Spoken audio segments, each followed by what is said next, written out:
Hello all students, we will continue our chapter number 8 farming of constitution and its feature.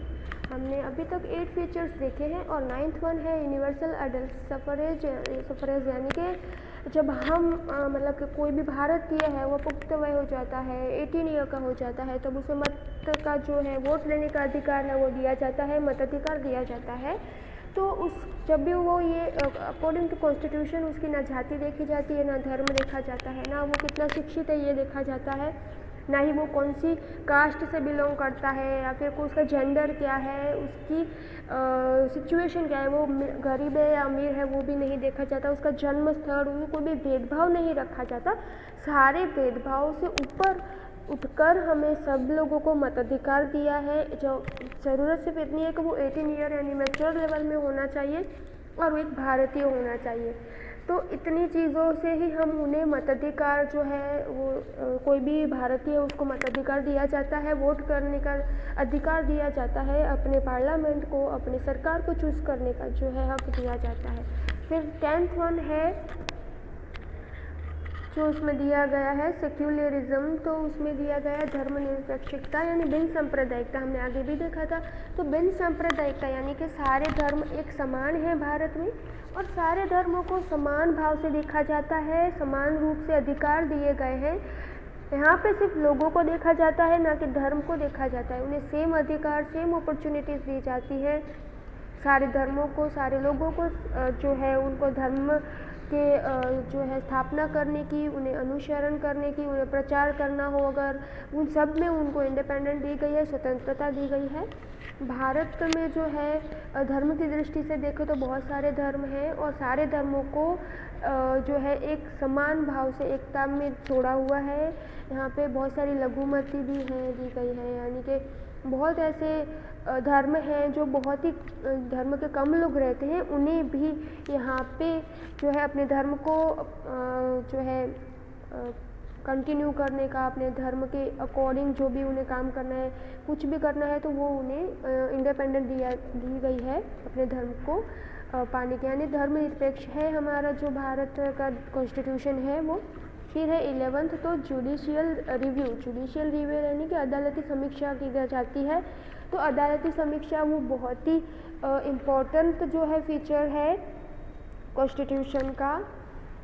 जो यहाँ पे दिया गया है कि जुडिशियल रिव्यू है वो administration the working of A union and state with in judicious without disrepenting the power of parliament of the constitution has made an effort to harmonize the principle of judicial review, parliamentary amendment, extant ordinance and the judicial judgment are given for a judicial review।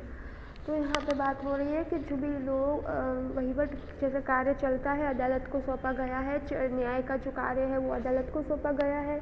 तो यहाँ पे जितने भी संसद की या फिर धारा सभा है तो वहाँ पे जो भी लॉज बनाए गए हैं, जो भी सिद्धांत बनाए गए हैं, उनके आदेश हैं, जो भी उनके हुक्म हैं उनको अदालत में जो है फॉलो किया जाता है, उनकी समीक्षा की जाती है, उनका व्यू दिया जाता है।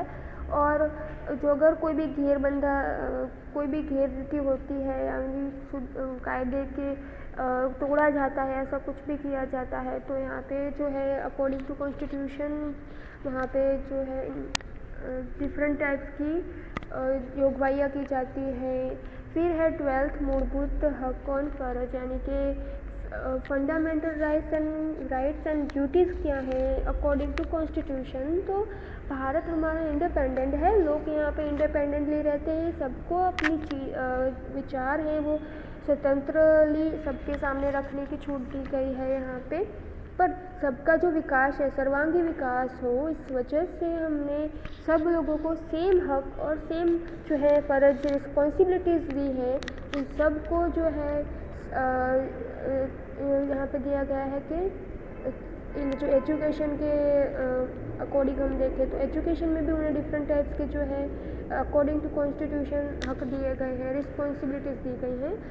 हक और रिस्पॉन्सिबिलिटी शायद आपको आगे के चैप्टर में आ गए होंगे और आपको पता होना चाहिए कि हमारे कितने हक हैं और हमारी राइट्स क्या हैं और रिस्पॉन्सिबिलिटीज़ क्या हैं, fundamentals.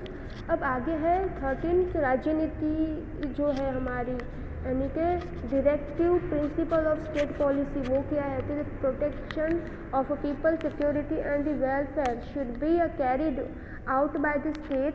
This principle provide a direction of state government and the policy making, so they are called as a directive principle। यानी कि लोगों की जो सिक्योरिटी है उसको देखना, सलामती को देखना, उनके कल्याण के बारे में सोचना, मतलब कि उनकी जो ये जो नीतियाँ गढ़ी गई है, सारे नियम बनाए गए हैं, वो लोगों के लिए बनाए गए, उनके मार्गदर्शन के लिए बनाए गए हैं।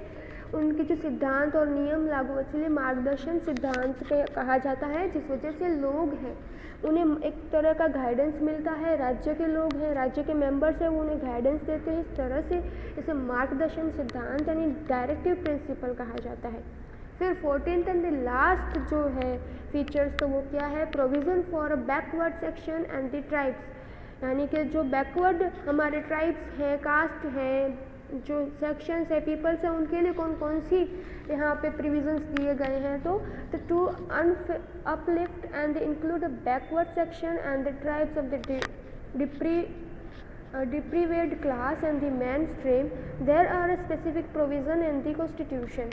तो बहुत सारे अलग अलग जो है इनमें प्रवाह का सामान्य प्रवाह है, या फिर बहुत सारी और सारे बैकवर्ड कास्ट हैं उनको यहाँ पे सम्मान के साथ उनको सम्मानित किया गया है। उनकी जो शिक्षण संस्थाएं हैं उनमें प्रवेश है, अनामत है, बैठक जो उनकी जगहों के लिए, फिर शिष्यवृत्ति दी जाती है, फीस में जो थोड़ी बहुत उन्हें छूट छाट दी जाती है, हकारात्मक भेदभाव, रक्षात्मक भेदभाव जैसी जो है कुछ नीतियाँ बनाई गई है उनके लिए, और उनके एजुकेशन के लिए, उनके डेवलपमेंट के लिए बहुत सारी जो योजनाएं हैं वो बनाई गई हैं सरकार के द्वारा। पछात जो वर्ग हैं, आदिम जाति हैं, ट्राइब्स हैं, उनके लिए उनके एजुकेशनल जो डेवलपमेंट है इसके लिए, या फिर उनकी जो बैकवर्डनेस है उसके लिए, उनमें से वो निकल के आगे बढ़े, डेवलप हो, इसके लिए। तो कॉन्स्टिट्यूशन का मेन जो एम है वो लोगों के लिए है और लोगों के लिए ही बनाया गया है। तो इसमें लोग हैं वो सबसे ज़्यादा इम्पोर्टेंट है, भारत के लोग हैं, लोकशाही है वो ज़्यादा इम्पोर्टेंट है।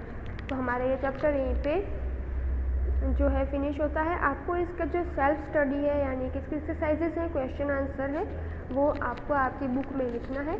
आगे का जो चैप्टर है हम नेक्स्ट वीडियो में पढ़ेंगे। तब तक के लिए have a nice day, thank you and take care.